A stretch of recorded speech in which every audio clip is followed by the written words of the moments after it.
Hello and welcome to TV Masala Reet. So आज तो dialogues हमें कुछ ऐसे खास सुनाई नहीं दिए, तो आप ही को डिटेल में बताना पड़ेगा कि क्या हो रहा है। सबसे पहले वाले सीन में जहाँ राघव को आप लेटाती नज़र आ रही हैं, उनके जूते उतारती नज़र आ रही हैं, क्या है वो सीन, उसके बारे में?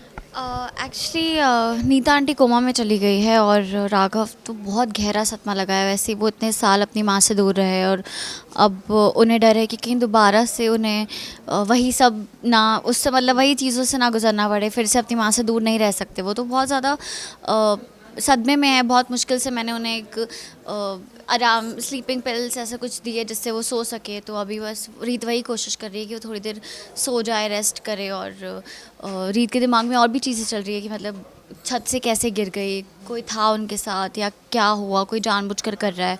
तो वो सब चीज़ें अभी बुआ जी ने कुछ बालों के सैंपल्स जो दिए थे उसे चेंज कर दिया है, उस बारे में क्या? अभी रीत को इस बारे में तो कुछ नहीं पता, बट हाँ वो एक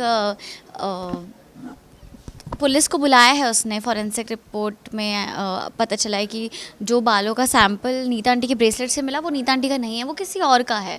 तो किसका है मैच करने के लिए घर घर के सारे लोगों के हेयर सैंपल लेके जाते हैं वोट मैच करने के लिए, बट शायद बुआ जी चेंज करके दे देती है ताकि उनका नाम ना आए।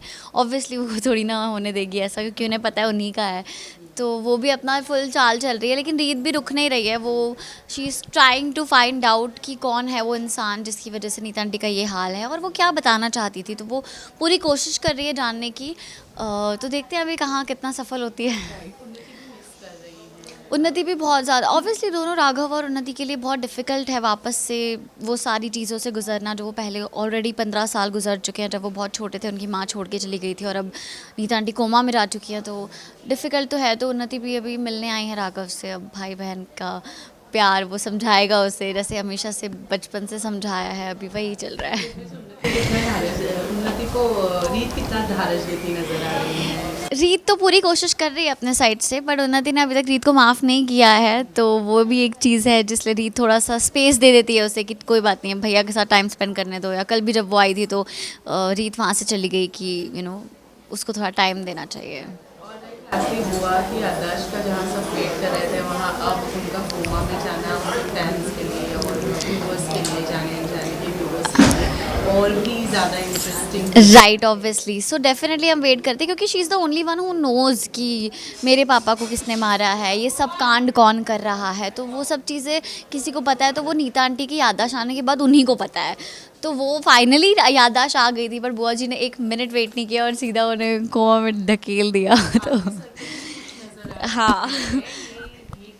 तो मेरा एक्सीडेंट हुआ था नीता आंटी के एक्सीडेंट से जस्ट पहले, जब हम लोग कुलदेवी के मंदिर जाते हैं वहाँ पे मेरा एक्सीडेंट होता है और मुझे हाथ पे हेयरलाइन फ्रैक्चर है और थोड़ी बहुत चोट लगी है। तो मेरा एक्सीडेंट जब उन्होंने देखा तो उसी से उनकी याददाश्त वापस आई है, क्योंकि उन्हें याद आता है कि कुछ साल पहले मेरा भी ऐसा ही एक्सीडेंट हुआ था जिसमें मेरी याददाश्त चली गई थी। तो आई थिंक वही उनके लिए वो पॉइंट था जहाँ उनको सब याद आ जाता है और फिर वो बहुत कोशिश करते हैं कि वो राघव को या मुझे बताए। वो बुलाती हुई है लेकिन तब तक बहुत देर हो चुकी होती है। मैं थैंक यू कहना चाहूँगी। बहुत प्यारे प्यारे बीटीएस आप लोग बनाते हैं हमारे, उसके लिए एडिट्स जो बनाते हैं उसके लिए थैंक यू सो मच।